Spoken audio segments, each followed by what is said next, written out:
America में Donald Trump की ताजपोशी आज होगी। दूसरी बार अमेरिका के राष्ट्रपति पद की शपथ लेंगे अमेरिका के नवनिर्वाचित राष्ट्रपति। अमेरिका के 47वें राष्ट्रपति बन जाएंगे। डोनाल्ड ट्रंप 40 साल बाद इंडोर में इनका ओथ सेरेमनी होगा। भव्य सेरेमनी का आयोजन किया गया है। कई विदेशी मेहमानों को इसमें आमंत्रित किया गया है। तो डोनाल्ड ट्रंप का आज ताजपोशी होनी है। 9 बजे 9 रिपोर्टर के जरिए सबसे पहले अंतर्राष्ट्रीय खबर की बात कर रहे हैं, जिसमें आज अमेरिका यानी दुनिया के सबसे ताकतवर मुल्क के सबसे ताकतवर पद पर पदस्थ हो जाएंगे डोनाल्ड ट्रंप। आपको याद होगा इस बार के चुनावों में शिकस्त देकर कैसे उन्होंने सारे समीकरणों को तोड़ दिया। कहा यह गया कि कमला हैरिसन आगे बढ़ेंगी और तमाम जो वायदे दावे किए गए उन सब में जीत के साथ डोनाल्ड ट्रंप को एक बड़ी बढ़त देखने को मिली। और इतना ही नहीं बल्कि पार्टी को जितवाया भी, और पार्टी को जितवाने के बाद कई वायदों के साथ सरकार को बनाने की दिशा में साफ तौर पर ट्रंप आगे बढ़ रहे हैं। तो डोनाल्ड ट्रंप का सफर कैसा है सियासत का, आपको वो बताता हूं। दरअसल 14 जून 1946 को न्यूयॉर्क में जन्मे थे डोनाल्ड ट्रंप। 30 से ज्यादा फिल्मों में एक्टिंग करियर भी उन्होंने आजमाया है। फिल्मों में एक्टिंग और फिर रेसलिंग तक का सफर डोनाल्ड ट्रंप ने किया है। रियल एस्टेट कारोबारी से आज प्रेसिडेंट बनने तक का सफर उनका बड़ा शानदार रहा। 2 बार चुनाव हुआ, दोनों बार चुनाव में जीत दर्ज किया। 3 बार चुनाव लड़े हैं, जिसमें से दूसरी बार अब इस कार्यकाल में वो राष्ट्रपति बनेंगे। 41 साल की उम्र में रिपब्लिकन पार्टी में शामिल हुए थे। 7 बार डोनाल्ड ट्रंप ने अपनी पार्टी बदली है, यानी बदल और बदलाव दोनों वो करते रहे हैं। 2012 फाइनली वे रिपब्लिकन में लौट आते हैं। 2016 में वो पहली बार राष्ट्रपति चुनाव जीतते हैं और इसी पार्टी के बल पर आगे खड़े होते हैं। 2020 के राष्ट्रपति चुनाव में बाइडेन से हार जाते हैं। 2024 के राष्ट्रपति चुनाव में दोबारा जीत दर्ज की और अब ट्रंप का शासन आगे हो रहा है। और ट्रंप के शासन के साथ ही साथ विवादित बयानों का सिलसिला भी ट्रंप के साथ चलता है। विवादित बयानों के जरिए चर्चा में आए बराक ओबामा के जन्म को लेकर उन्होंने सवाल खड़ा किया था। संपत्ति और निजी जीवन से प्रचार भी मिला। निजी जीवन में कई विवादों से उनका सामना भी हुआ है। बतौर राष्ट्रपति नाटकीय तरीके से काम किया। विदेशी नेताओं से खुलेआम मंच पर भिड़ जाते हैं। जलवायु और व्यापार समझौते से हाथ खींच लिया। 7 मुस्लिम देशों से अमेरिका की यात्रा पर प्रतिबंध लगा दिया। इमिग्रेशन की नीति काफी कठोर कर दी थी, जिसका विरोध हिंदुस्तान ने भी किया था। चीन के साथ एक तरह का व्यापार युद्ध छेड़ दिया था। और यही वजह है कि जैसे ही सत्ता संभाली वैसे ही कई राजनीतिक समीकरण भी बड़े स्तर पर बदलते नजर आए। लेकिन इन सब के बीच जो बड़ी तस्वीर है, क्योंकि डोनाल्ड ट्रंप के शासन में कई ऐसी स्कीमों पर भारत के साथ भी उसकी जो रस्साकसी देखने को मिली थी। आपको याद होगा इंपोर्ट एक्सपोर्ट पर भी उन्होंने कुछ ऐसा ही बयान दिया था। भले ही हिंदू के पुरोधा के तौर पर देखे जाते हैं और यही वजह है कि अमेरिका का हिंदुस्तान के साथ संपर्क ज्यादा मजबूत रहा। पाकिस्तान के खिलाफत में रशिया की अगर बात करें तो व्लादिमीर पुतिन से भी उनके रिश्ते किसी से छिपे नहीं हैं। और यही वजह है कि अंतर्राष्ट्रीय स्तर पर आज उनकी ख्याति बोल रही है।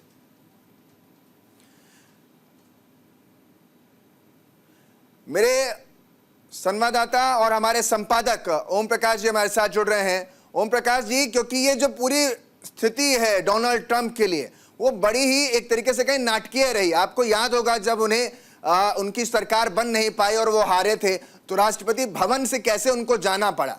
और ये किसी से छिपा नहीं है कि एक आक्रामक तेवर अख्तियार करते हैं डोनाल्ड ट्रंप। कैसे इस बार उनके शासन को आप देख रहे हैं? देखिए, सबसे पहले जिस बात का आपने जिक्र किया 2021 के जनवरी का, वो 6 जनवरी का वो जो इंसिडेंट था जिसमें कैपिटल हिल पे इनके समर्थकों ने एक तरह से कहिए कि आक्रमण बोल दिया था और उसके बाद उनमें से कई लोगों को गिरफ्तार किया गया, मुकदमे चलाया गया उनपे। और कल जो अब से थोड़ी देर पहले डोनाल्ड ट्रंप ने जो भाषण दिया है उसमें जो पहली कुछ जो एग्जीक्यूटिव ऑर्डर पास करेंगे उनमें इनके रिलीज को लेकर है, उनपे चल रहे मुकदमों को लेकर है, जिनको खत्म कर दिया जाएगा। अब बात करते हैं उनके शपथ ग्रहण समारोह की।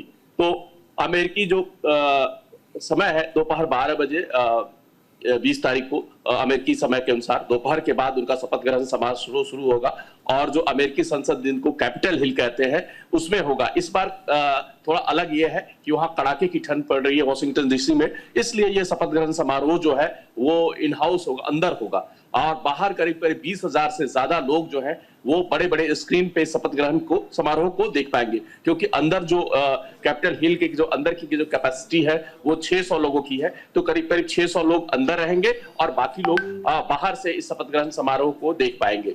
अब से थोड़ी देर पहले जब ट्रंप ने अपना भाषण दिया था प्री प्रेसिडेंशियल जो रैली की थी कैपिटल में, वहां पे उन्होंने कुछ अहम बातों का जिक्र किया है। उसमें सबसे पहली बात तो ये है कि अमेरिका को फिर से ग्रेट बनाना है, जो मेक अमेरिका ग्रेट अगेन, जो उनका मागा का जो कॉन्सेप्ट है, मागा की जो बात करते रहे हैं उसको लेकर उन्होंने कहा है।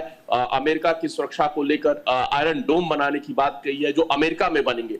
इसके अलावा उन्होंने जो इजराइल और फिलिस्तीन के युद्ध को लेकर जिक्र किया है, रूस और यूक्रेन को लेकर युद्ध को खत्म करने का जिक्र किया है और मिडिल ईस्ट क्राइसिस को लेकर और जो रूस और यूक्रेन के बीच उनको लेकर कैसे वर्ल्ड वॉर 3 की तरफ दुनिया बढ़ रही थी और वो उसको खत्म करेंगे। इस तरह से आर्थिक पैकेज को लेकर भी उन्होंने कई घोषणाएं अपने प्री जो रैली है प्रेसिडेंशियल रैली उसके पहले की है और इसमें जो सबसे अहम बात है इमिग्रेशन को लेकर उन्होंने बड़ी घोषणाएं की है कि उनके शपथ लेने के साथ ही जो इलीगल माइग्रेंट हैं उनको अमेरिका से निकालने का काम शुरू हो जाएगा, उसको लेकर वो मैसिव ड्राइव चलाने वाले हैं। उसी तरह से जो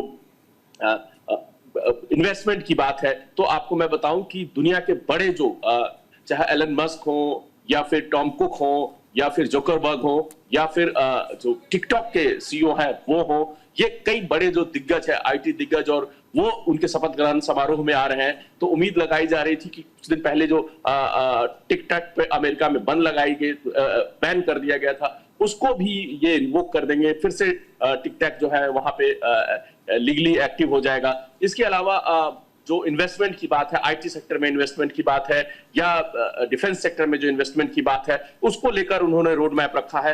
तो कुल मिलाकर कहा जाए तो ट्रंप का जो ये इनॉग्रेशन है, आज जो शपथ लेंगे वो कई मायनों में खास होगा। प्रकाश जी, 2 सवाल, क्योंकि एक तो जो ये प्रक्रिया है, क्योंकि भारत में देखा जाता है कि सत्ता हस्तांतरण होने में ज्यादा समय लगता नहीं है, 10 दिन के भीतर सब हो जाता है, लेकिन अमेरिका में इस बार 75 दिन लग गए हैं। वैसे 72 से 78 दिन लगते हैं, राष्ट्रपति शपथ लेते हैं और जो पूरा पावर ट्रांसफर होती है उसमें लगता है। एक तो ये इतना समय लंबा क्यों लगता है कि वहाँ पहले ही निर्धारित है कि जैन में ही जाकर के 20 तारीख को शपथ वहाँ का नेता लेगा। और दूसरा सवाल यहीं से, क्योंकि इमिग्रेशन की आप बात करें, इमिग्रेशन के साथ साथ ट्रंप ने भारत को लेकर एक्सपोर्ट इंपोर्ट पर भी कई बार कहा है कि भारत जो है वो इंपोर्ट और एक्सपोर्ट पर जो ड्यूटी लगाता है वो बहुत ज़्यादा लगाता है और हम बराबर में उसको उतना ही देंगे। तो अगर ऐसा होता है तो फिर कहीं ना कहीं रिश्तों में तलख आ सकती है। आपको लगता है तीखेपन की तरफ भारत और अमेरिका के रिश्ते बढ़ जाएंगे इसके बाद? नहीं, देखिए भारत और अमेरिका के जो रिश्ते हैं वो अब इतने प्रगाढ़ हो चुके हैं कि सिर्फ टैक्सेशन के कारण रिश्तों पे कोई खटास आएगी ऐसा नहीं है। और उन सब मसलों पे बात करने के लिए हमारे विदेश मंत्री एस जयशंकर जो है अमेरिका में ही है, बैठे हुए हैं, वहीं पे है। इनॉग्रेशन में राष्ट्रपति ट्रंप के जो ओथ समारोह होगा उसमें भी वो पार्टिसिपेट करेंगे। मैं आपको, जैसे आपने बताया कि ये जो गैप होता है ये अमेरिकी जो राष्ट्रपति चुनाव का जो नियम है उसी में ये जिक्र है कि दिसंबर में चुनाव होंगे और उसके बाद जो है वो जनवरी में 3rd वीक ऑफ मंडे और उसके दोपहर में ये राष्ट्रपति का जो ओथ होता है। तो आज भी देखिए जो 3rd मंडे है और जो दोपहर 12 बजे जो है उनके मिड टाइम नून में इस शपथ होने की प्रक्रिया है। तो जो वहां की संवैधानिक व्यवस्था है, वहां के जो नियम है उसी के हिसाब से ही शपथ ग्रहण समारोह हो रहा है। और जहां तक बात की तो आपको मैं बताऊं कि अमेरिका में जो आप भारत के रिश्तों को समझिए कि भारत और अमेरिका के जो रिश्ते हैं उनमें सबसे खास बात आप इस बात से अंदाजा लगा सकते हैं कि डोनाल्ड ट्रंप के शपथ लेने के बाद पहली जो आधिकारिक बैठक हो रही है वो उनमें क्वाड की बैठक हो रही है, क्वाड के विदेश मंत्रियों की बैठक हो रही है, जिसमें भारत है, ऑस्ट्रेलिया है और जापान है, इन तीनों की विदेश मंत्री जो है वहां पे हैं और उसको लेके जो है वो बैठक हो रही है। तो भारत और अमेरिका के जो रिश्ते हैं वो बहुत ही प्रगाढ़ है। हाँ, जो टैक्सेशन की बात है वो उसको लेकर दोनों देशों के बीच बातचीत चल रही है। हमारे जो विदेश मंत्री हैं उस पर लगातार उनकी नजर बनी हुई है। तो निश्चित तौर पे मुझे नहीं लगता है कि जो टैक्सेशन को लेकर ट्रंप ने कहा है उसका बहुत ज्यादा असर जो है वो भारतीय एक्सपोर्ट पर पड़ने वाला है। ओम प्रकाश जी, एक सवाल ये भी है, क्योंकि आप भी कह रहे हैं कि कई फैसले आज वो लेंगे, तकरीबन ये कहा जा रहा है कि 100 फाइलों पर एक साथ हस्ताक्षर करके कई एग्जीक्यूटिव आदेश वो देने वाले, यानी कार्यकारी आदेश देंगे, जिसमें कहा जाता है कि वहाँ की सरकार या यूं कह लें वहाँ के कैबिनेट और मंत्री की वहाँ की जो पार्लियामेंट है उसकी भी आपको इजाजत लेने की जरूरत नहीं होती। उन पर एक आरोप भी है जिसमें फैसला भी वहां पर आ चुका है। आपको याद होगा, एक पॉर्न स्टार से जुड़ा हुआ ये पूरा मामला है। इसमें अगर वो बदलाव करते हैं सजा से बचने के लिए, तो वो पहले ही कैसे नेता होंगे राष्ट्रपति बनने वाले अमेरिका में जिसने अपने आप को सेव करने के लिए कोई ऐसा कदम उठाया है? नहीं, देखिए, जो एग्जीक्यूटिव ऑर्डर होते हैं, राष्ट्रपति जो वहां पे अमेरिका में राष्ट्रपति को अधिकार है कि वो एग्जीक्यूटिव ऑर्डर के जरिए कानून बना सकते हैं, नियम बना सकते हैं, पॉलिसी डिसीजन ले सकते हैं। हाँ, ये है कि उसको संसद से पास कराने की जरूरत नहीं होती है, लेकिन उनको कोर्ट में चैलेंज किया जा सकता है। और जैसे अपने आप को पार्डन करने की बात है, अपने आप को माफ करने की जो बात है, राष्ट्रपति डोनाल्ड ट्रंप अपने आप को लेकर इस तरह का फैसला नहीं ले सकते हैं क्योंकि वो कोर्ट में चैलेंजेबल होगा, और ना ही उनके अधिकार क्षेत्र में है कि उनको किस तरह की सजा दी गई है तो राष्ट्रपति अपनी सजा को माफ कर दे। निश्चित तौर पे फिर उसको चैलेंज किया जाएगा और उसकी कानूनी पेशगियां शुरू होंगी। तो आज का जो उनका जो घोषणाएं हुई हैं और जो सूत्रों के हवाले से जो खबर आ रही है, करीब करीब 100 जो है एग्जीक्यूटिव ऑर्डर आज एक ऐतिहासिक तौर पे पास करेंगे डोनाल्ड ट्रंप, जिसमें इमिग्रेशन से लेके और कई मसले हैं जिनको लेकर ट्रंप जो आज फैसला ले सकते हैं। पुतिन के साथ संबंध जो हैं, इस पर कई बार तो ये भी देखने को मिला था कि जब पिछला टर्म वो चुनाव जीते थे तो उस समय ये कहा गया था कि रशिया ने भी इसमें उनको अंदरूनी तौर पर सपोर्ट किया था, और यही वजह है कि पुतिन के साथ ट्रंप के संबंध अच्छे हैं बाकी के अन्य राष्ट्रपतियों के मुकाबले। तो क्या वो संबंध यहाँ पर और प्रगाढ़ होते हुए नजर आएंगे? जो रशिया और अमेरिका के बीच सदियों से चला आ रहा एक कोल्ड वॉर है, वो आगे समाप्त होने की दिशा में बढ़ सकता है? देखिए, जैसा कि आपने कहा कि अमेरिका और रशिया के बीच में जो रिश्ते हैं वो तनावपूर्ण रहे हैं, लेकिन कई बार नेताओं के जो व्यक्तिगत संबंध होते हैं उनसे क्या होते हैं कि उनसे जो मनमुटाव की जो चीजें वो बैंक बेंच पे चली जाती है। ट्रंप ने, मैंने जैसे ही आपसे बताया कि आपसे थोड़ी देर पहले जो उन्होंने प्री प्रेसिडेंशियल जो रैली और स्पीच दिया है उसमें उन्होंने रूस और यूक्रेन युद्ध का जिक्र किया है और उन्होंने कहा है कि वो उसको खत्म कराने की कोशिश करेंगे, और उन्होंने भरोसा जताया कि अब रूस और यूक्रेन वॉर जो है वो जल्द ही खत्म हो जाएगा।